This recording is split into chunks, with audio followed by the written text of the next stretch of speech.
পবিত্র ভাববাদীগণের মুখ দ্বারা বলিয়াছেন, যাহারা পুরাকাল হইতে হইয়া গিয়াছেন। মসিত বলিয়াছিলেন, প্রভু ঈশ্বর তোমাদের জন্য তোমাদের ভাতৃগণের মধ্য হইতে আমার সদৃশ্য এক ভাববাদীকে উৎপন্ন করিবেন।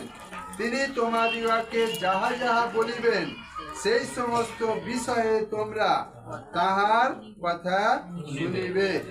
এখানে ভাববাদী বলে লেখা আছে, সেই জন্য তোমাকে কেউ কেউ বোকা বানাবে।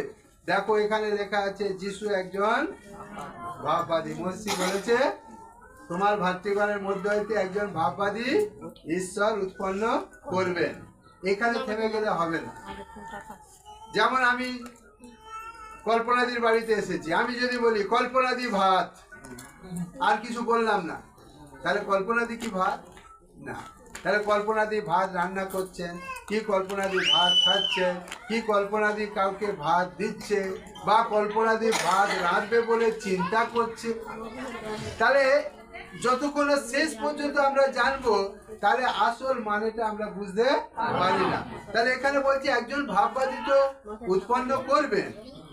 তাহলে কি বলছে? তোমাদিগকে যাহা যাহা বলিবেন সেই সমস্ত বিষয়ে তোমরা তাহার কথা শুনিবে। আর এইরূপ হইবে, যে কোনো প্রাণী, হালেলুয়া, যে কোনো প্রাণী সেই ভাববাদীর কথা না শুনিবে, সে প্রজালোকদের মধ্যে হইতে উচ্ছিন্ন হইবে। হালেলুয়া।